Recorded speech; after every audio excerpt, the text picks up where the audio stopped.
Hello po sa inyong lahat mga ka-crypto. Ako po si Pinoy Crypto Trader at sa video na ito ay atin pong pag-uusapan ang tungkol sa balitang ito. Kung saan ang sabi po rito ay Hamster Combat Futures in tight range ahead of a highly anticipated airdrop. Kaya ayan po, mukhang maraming hamon ang kinakaharap ng mga tap to earn at saka play to earn platforms tulad ng Hamster Combat.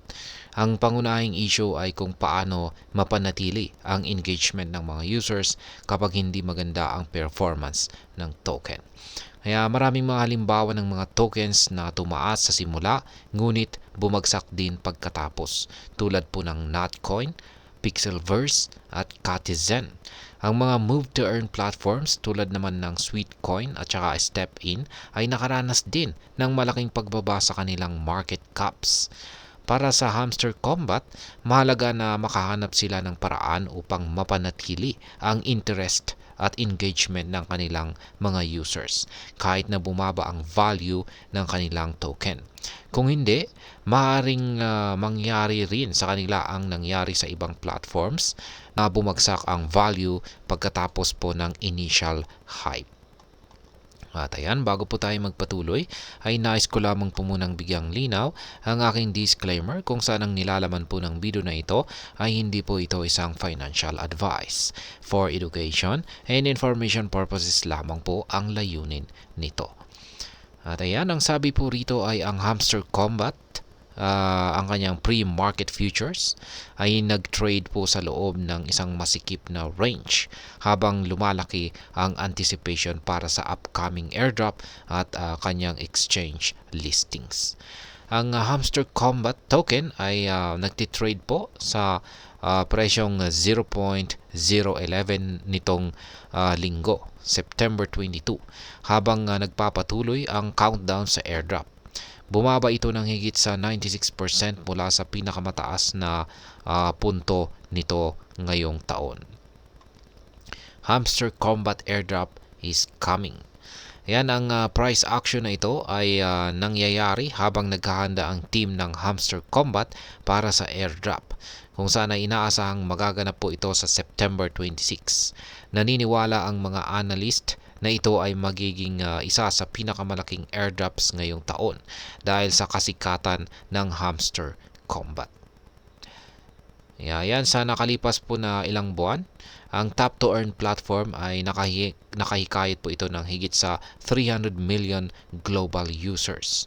Mayroon po itong popular na YouTube channel at nagkaroon ng higit sa 37.6 million subscribers mula nang i-launch ito noong May. Kaya ang mga videos nito ay napanood sa higit 1.1 billion na beses. Ngayon ang Hamster Combat X at Telegram accounts po nila ay mayroong ding milyong-milyong mga actively na engaged users. Kaya ang bilang na ito ay lumalaki habang ang mga users ay tumatanggap po ng Hamster tokens kapag sila ay sumusunod at nakikihalok o nakikipag-join sa mga platform na ito. At ayan, ang Hamster Combat, ang Hamster Combat ay ayan po, nasa tight range po ito at highly anticipated na airdrop ito po yung chart. Ayan, ito po yung kanyang chart dito. Ayan, nakikita natin na bumabagsak po ito. Yung kanyang line chart dito. Ayan, ang karamihan po sa mga tap to earn tokens ay madalas na tumataas at pagkatapos ay bumababa matapos po ang kanilang airdrop. Ang Notcoin ay isa po itong popular na platform na mahigit sa 40 million users at unang tumaas po ito sa presyong 0.02925 at pagkatapos ay bumaba ng higit sa 80% sa kasalukuyang 20 digits 78. Katulad nito, ang Pixelverse ay tumaas na rin sa presyong 0.1745 kaagad pagkatapos po ng airdrop nito. Ngunit bumagsak ito ng higit sa 90% sa record low na 20 digits 70. Yan, at nandyan na rin si Katizen kung saan ay nakaranas na rin po ito sa ng isang pagtaas sa record high na $1.20 at bumaba naman ito ng higit sa 26% sa kasalukuyang presyo nito na 0.87. Kaya ang pangunahing hamon para sa mga top to earn at saka play to earn platforms ay kung paano panatilihing magkaroon ng engagement ang kanilang mga users sa ecosystem nito, lalo na kapag hindi maganda ang performance ng token.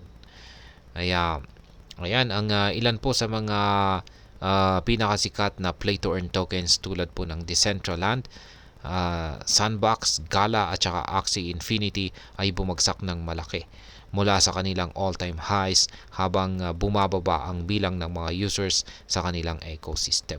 Kaya yan, para sa ating mga Pinoy ay yung pinaka kilala natin dito na halimbawa ay nandyan po si Axie Infinity. Yan, yung kanilang SLP. Alam natin po yan. Ang market cap ng Decentraland ay bumaba po ito mula sa humigit kumulang na $7 billion noong 2021 sa $576 million. Yan. Habang ang Axie Infinity naman ay bumaba po sa kanyang market cap na $10 billion. Yan, mula po sa $749 million. Kaya ngayon ang mga move to earn platforms naman tulad ng Sweetcoin at saka StepIn kung saan ay dating napaka-popular bago ang kanilang airdrops ay bumagsak din ng malaki. Ang kanilang market caps ay bumaba po sa $58 million at saka $348 million habang bumababa ang mga activity sa kanilang networks. Kaya yan ang hamon ay kung paano mapanatili ang engagement ng mga tao o users sa network kapag hindi maganda ang performance ng token. Kaya sa mga katuwid ay may panganib o risk ang token ng Hamster Combat. At ayan, tumaas kung saan ay tumaas sa simula or tataas po ito sa simula. Ngunit pagkatapos ay posibleng bumaba ito habang nawawala or naglalaho na ang hype dito. Kaya ayan, hanggang dito na lamang po tayo sa video na ito mga crypto. Sana po ay inyong nagustuhan ang aking paliwanag dito. Kung inyo po itong nagustuhan ay pakiclick lamang po ang like button nito. Para naman po sa mga bago lamang dito, kayo po ay aking inaanyayahan para mag-subscribe.